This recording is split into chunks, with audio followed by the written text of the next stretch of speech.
Thanks, guys, for that. Insightful as always. And I wish we had time for one more carrier update, but that was the last that you'll see of Zach Strickland today. Really interesting that Cape Girardeau is affecting the nation. Absolutely. All right. Well, we're going to welcome our next live guest this morning. We've got Dr. Sal Mercogliano with us from Campbell University. And Sal, I feel like it's been a while since I've gotten the chance to talk with you, so thanks for joining us. You've been jet setting all around, Kaylee, so it's good to have you back in Chattanooga. I've been a busy gal just on the road, which, I'll be gone all next week and the following week as well. But we're going to start you off with a little bit of dealer's choice today, Sal. Are we talking Shanghai or Russia? You get to choose. Well, let's go ahead and go to Shanghai, I guess. That's the big one that's going on. You had that great forecast by Craig Fuller about the issue with the freight recession and the trucking. And it's really an interesting chicken and egg. I always agree with Craig almost all the time, except for this delusional thing he has about planes being better than ships. But besides for that, I think he's usually spot on. And one of the things we're seeing right now in Shanghai is just this really growing litany of ships that are piling up at the ports.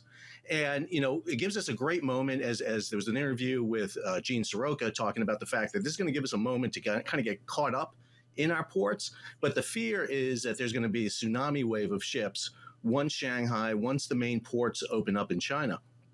And once that starts coming across, that's going to be a problem. We know that a lot of freight forwarders are moving their cargo out of Shanghai, out of those ports to the northern ports, up to Qingdao, to be able to move it. But the bigger issue, and I think it's one that's really important to think about, is imports aren't getting into China. And we tend to think about Chinese exports. But Chinese imports are absolutely essential, not just for raw material, but for manufactured goods that are assembly components in finished goods.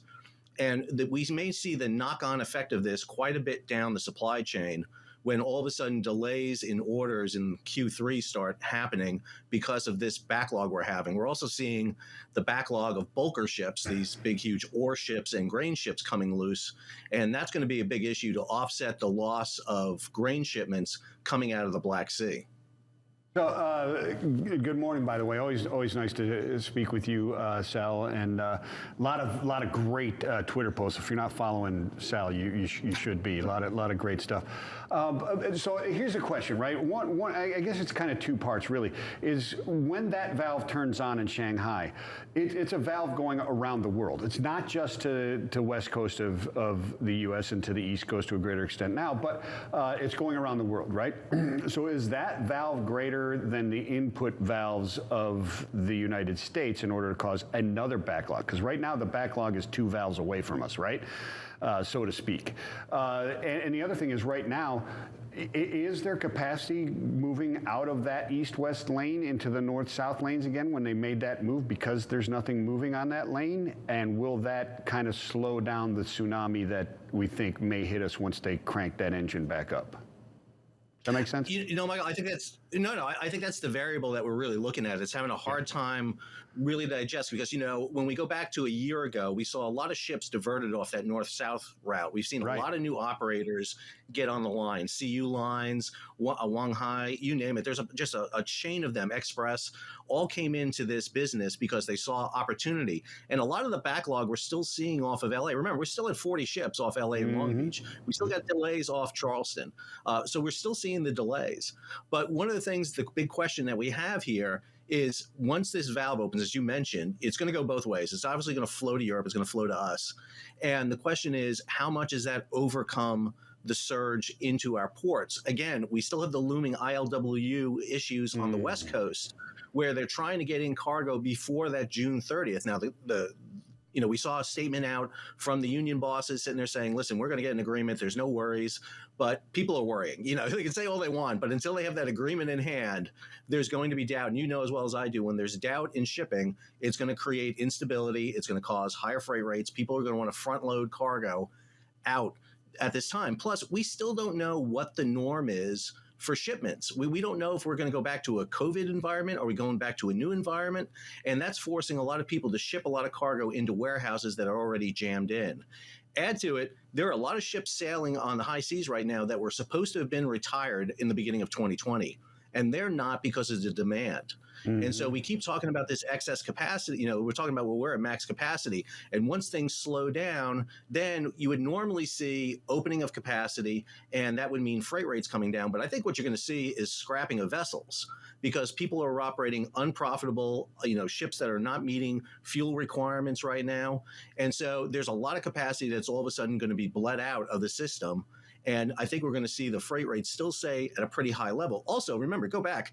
The shipping companies, when everything was going through the roof, locked in people at high rates. They basically told them, we remember that it was MSC. A few firms came out and said, listen, lock in your rates now because the spot market is such variable. Well, they did that. And we just saw the forecast come out for Maersk after Q1 that they're upping their expected profits, making 2022 look as profitable as 2021. And so, Sal, with those forecasts coming out like that and Maersk saying that, obviously we know that there's this kind of spotlight from both general industry, general public, and also government now on these ocean carriers. And they're just straight up saying, you know what, we made all this money, we're just going to keep making money. Do you think that this situation kind of, I guess, puts more of a spotlight or more pressure on the carriers to actually conform and perform to what the government is now saying with regulations in the shipping industry, and they're still just kind of saying, screw it, like we're just going to make money anyways? I actually think it's more the latter than the former. I don't know if they're being that open about it, but I think they do believe that they can go ahead and make profit. I think that's one of the impulses right now for the Ocean Shipping Reform Acts that we've seen come out of the House and Senate. And behind the scenes here, you guys on What the Truck had Carl Bensel on, which I thought was a great interview that you and Dooner did, Michael. And one of the things that Bensel mentioned is he's having a series of hearings, which you can catch on the FMC YouTube channel, and you can see them. They're meeting with people. They're trying to really find out what is the targeted method that needs to be done to help improve things. Everything from data collection to detention and demurrage. So, I think there's a lot of interest in making sure that the ocean carriers aren't manipulating the system. Again, I go back to the issue for the past 2 years. I don't think they were. I don't think there's issues of impropriety. I don't think they're artificially setting the freight rates high. I think that was all pure supply and demand. However, going forward, there's going to be a big, staunch competition among the big 9 carriers and the 3 alliances to knock out the new lines that are trying to get a share of the profit here. And at the same time, they're going to want to keep that profitability up high. They're investing money in other businesses. Again, give a sailor money. It usually doesn't turn out very well. And they're investing in a whole series of businesses. And so they've got that corporate investment going on right now. And they're going to want to keep that profitability where they were. They don't want to go back to the 2010s where they were barely making profit at all. In some cases, they were in the black. They don't, Sal, and I agree with you. But I think one of the issues looking at it is that the supply and demand. At some point, okay, somebody will pay this amount, but at some point it's like, okay, it's getting out of control. Just because you start losing, the bottom players can't play anymore, and it's only good for the big dogs, like we were talking about before. The big stores, and then you had the smaller entrepreneurs and startups, et cetera, that were being squeezed out of the market because of the pricing and stuff like that. And I think that's where the unfairness comes through. At least in my mind, it does. But switching gears really quickly here, what's going on in Ukraine and the Black Sea and Russia taking over Mariupol? So, you have 2 elements going on in the Black Sea. Russia is waging a large maritime campaign to do 2 things. Number one, they've got the maritime blockade of the Ukraine. That's the Gulf of Odessa. That's preventing exports coming out. There was just a report the other day that Ukraine was able to get 80,000 tons of grain into Romania to get it out of the port of Constanta, which sounds great until you realize 80,000 tons of grain is like one bulk ship. It sounds like a lot, but it's just not. Meanwhile, the Russians have opened up the Sea of Azov because of Mariupol, the one holdout on the Sea of Azov. The Don River, which is like the Mississippi River of Russia, has opened up, and now Russia is getting their crop, which had been blocked during a good chunk of this time, out to sea. And so you're seeing this movement of ships. You're not seeing it on AAS because they go black into the Sea of Azov, but they're being escorted by the Russians. And what we're seeing is a flood of vessels stemming out of the Black Sea from both Rostov and Novorossiysk on the Black Sea coast. The fear that everybody has is that the Black Sea elevates into the Persian Gulf of the 1980s. Most people don't remember this period in the 1980s, this is when Michael was dating girls with big hair. It's when I had hair. That's but right. this was a period of time when tankers were being hit by both Iran and Iraq, and it actually escalated to the point that the U.S. eventually intervened. If the Ukraine-Russia war spills out into the Black Sea, you start hitting more commercial vessels.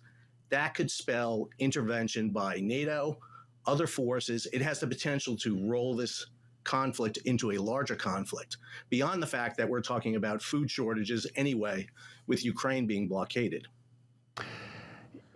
Yeah, it's really, I mean, those are solid points. I mean, and you said that Craig was delusional, but you made a couple points that really led me to believe that planes might be. Plane versus well, ship. Money in the pocket of a sailor is never a good thing. You never hear that about pilots, and planes are not going to cause the war to spill into the Black Sea. So, 2 points for Craig on this one. But excellent stuff, Sal. Really appreciate you coming on. I can't wait to speak to you again next week. And seriously, what I say is follow him on Twitter. It's great information coming out all day long. And hey, roll humps, brother. Roll humps, and I appreciate you guys having me back on always. Good to see you too. Good to see you.